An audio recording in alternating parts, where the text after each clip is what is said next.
Nawas dan setan yang ketakutan. Pada suatu malam yang sunyi, Abu Nawas berjalan pulang sendirian. Angin malam bertiup dingin, suara anjing menggonggong dan bulan bersinar terang di langit. Tiba-tiba asap hitam muncul.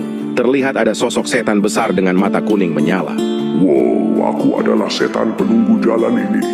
Tidak ada yang bisa lewat kecuali harus mati ketakutan.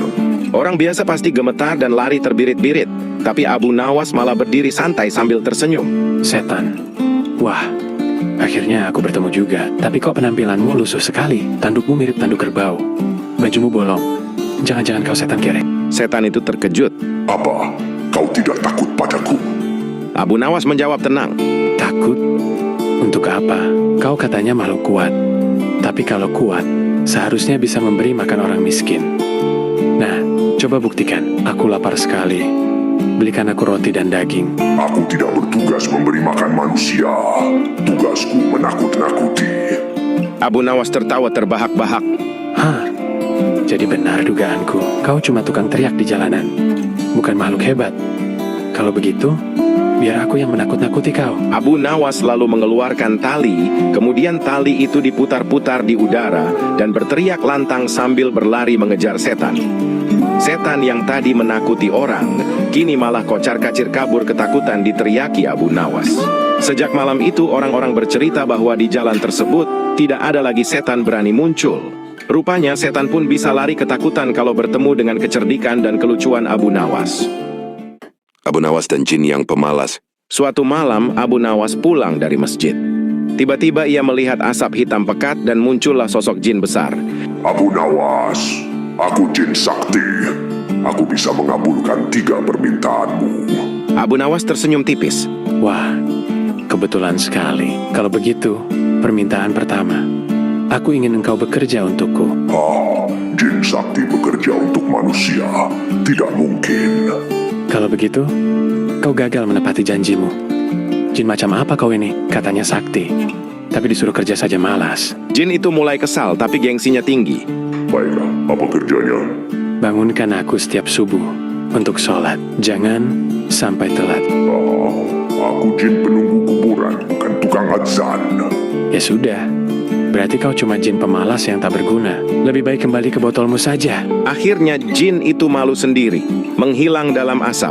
Dan sejak malam itu Abu Nawas selalu bangun subuh tepat waktu, karena takut jin itu datang lagi.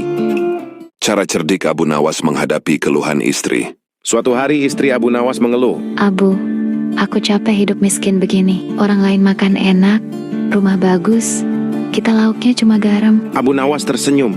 Sabar istriku. Kalau begitu, biar aku coba minta ke Sultan. Keesokan harinya Abu Nawas datang ke istana.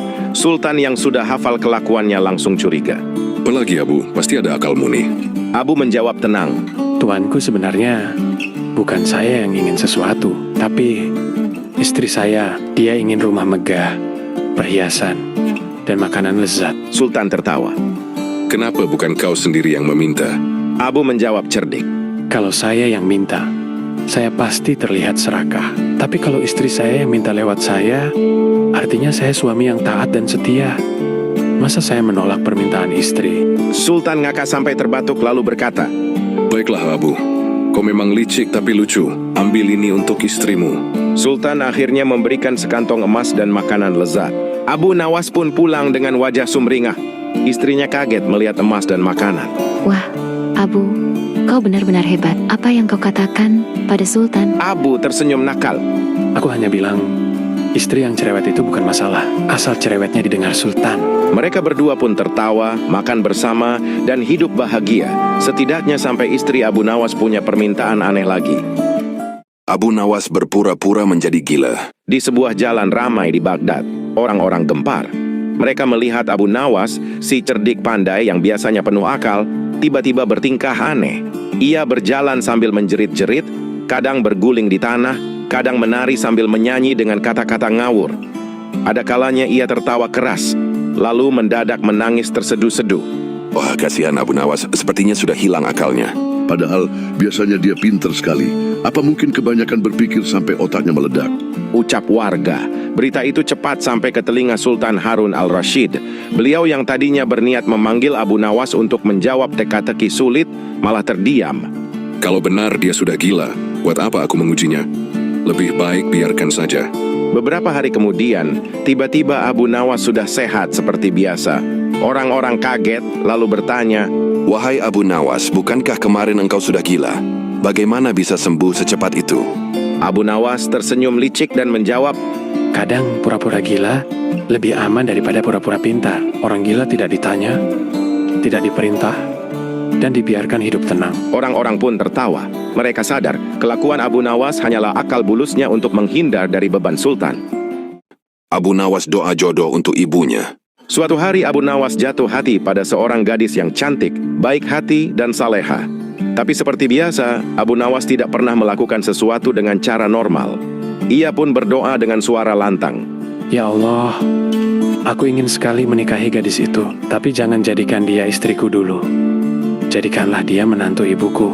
Orang-orang yang mendengar bingung. Loh Abu, kalau mau jodoh langsung saja minta jadi istri. Kenapa malah berputar-putar? Abu Nawas santai menjawab, Kalian tidak paham. Kalau aku minta jadi istri, bisa saja ditolak. Tapi kalau aku minta jadi menantu ibuku, otomatis dia juga jadi istriku. Doa ini lebih sulit ditolak. Semua orang langsung ngakak, dan anehnya, doa itu terkabul.